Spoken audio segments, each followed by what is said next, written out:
Nimeambiwa na wabunge wenu hapa, we had committed 2.5 billion katika ile mpango tulikuwa naye ya maji ya hapa Wajir.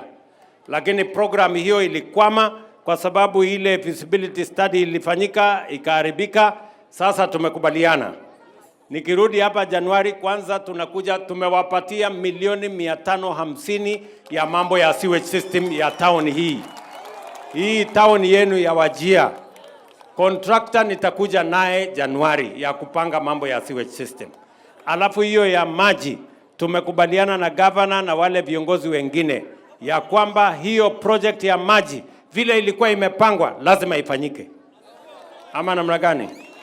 So nitaongea na watu ya World Bank, niongee na wale development partners wengine ili by next year tuwe na maji ambayo itasaidia watu ya hapa Wajir. Jambo la tatu ni maneno ya stima. Maneno ya stima. Hawa viongozi wameniuliza mambo ya stima. Na mnajua wakati nilikuwa hapa tulikubaliana lazima we must have a reliable source of power in Wajir. So wameniuliza tuunganishe hii Wajir na national grid. Ndio kama tutaiunganisha na Modogashe ama tutaunganisha kupitia Moyale ama tutaiunganisha na ile power tunatoa kule Ethiopia. Mimi nishakubali na nishawaambia tayari mapema leo asubuhi Wizara ya Kawi ianze kupanga vile reliable power itapatikana katika Wajir County. Nimekubaliana na hao waheshimiwa. Mimi nitatoa nafasi katika Teachers Training College.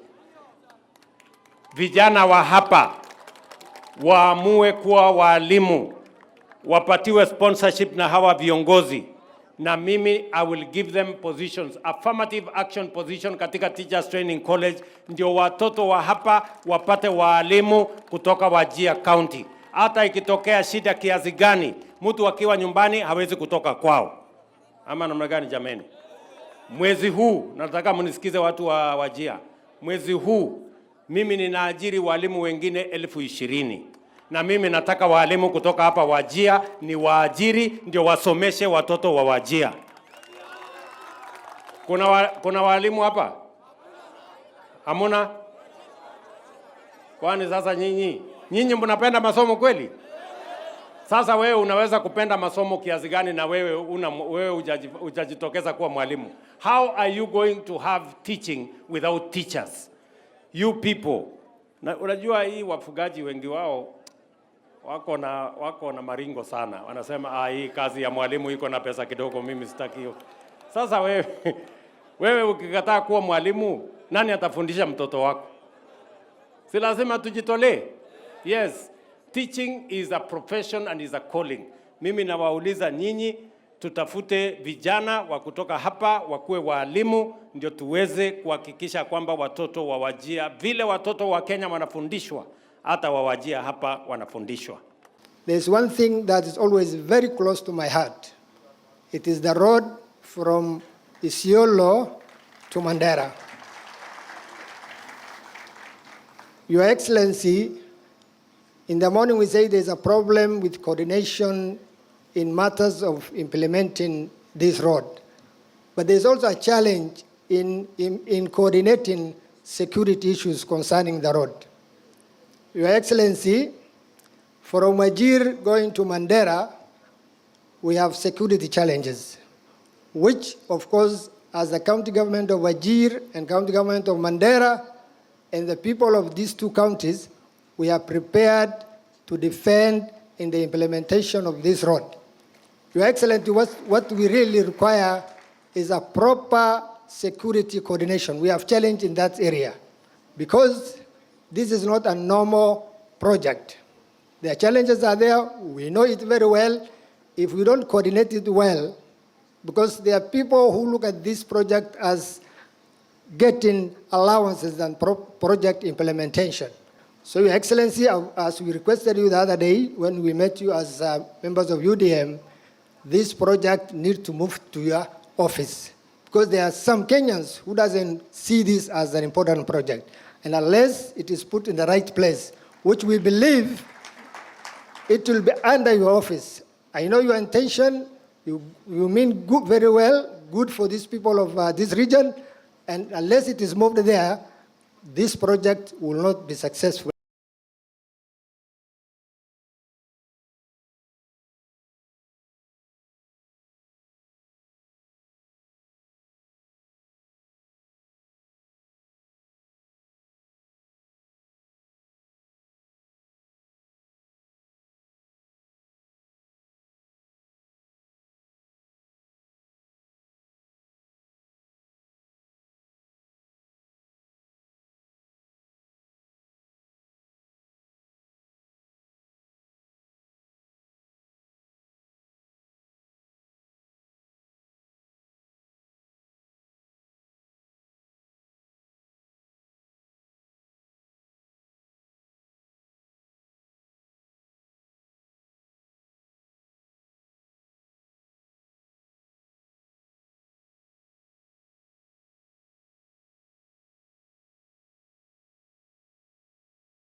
Your Excellency, over the past 3 days, we deliberated about the state of underdevelopment across the length and breadth of ASAL areas, the high incidences of poverty and household food insecurity among ASAL populations, the declining natural resource base, and the high vulnerability of the ASAL communities to disasters such as drought and floods.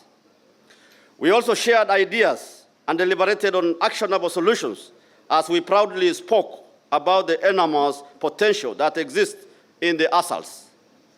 I will not narrate to you the problems that we deliberated about, nor will I describe those enormous potentials, nor the actions that needed to be taken to reverse the narrative of fragility and economic vulnerability of the ASAL communities.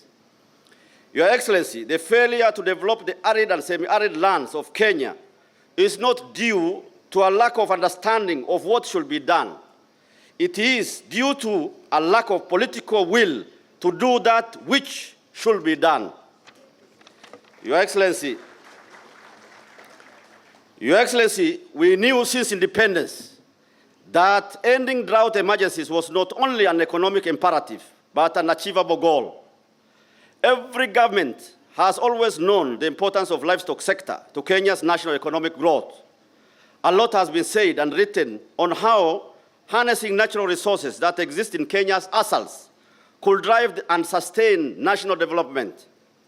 But up until now, little has been done to act on these understandings. However, during this summit and through our discussions, one thing that became clear is the interdependence between ASALs and other regions of Kenya. There is a symbiotic relationship between the economies of the ASAL and those of the non-ASALs. That is not possible to realize sustainable economic growth in Kenya if ASALs are not incorporated into the national development agenda. This summit has made it clear that directing substantial resources towards the development of the ASALs should not wait any longer. We need to admit here and now that developing the ASALs addressing the root causes of structural poverty and persistent societal vulnerability of the ASAL communities is no longer a choice. It is a prerequisite of Kenya's sustainable development. Finally, Your Excellency, I must take a moment to acknowledge your dedication to fully operationalize the Equalization Fund. The recent launch of 1,236 projects under the Equalization Fund is a testimony to your pursuit of equitable development in our country.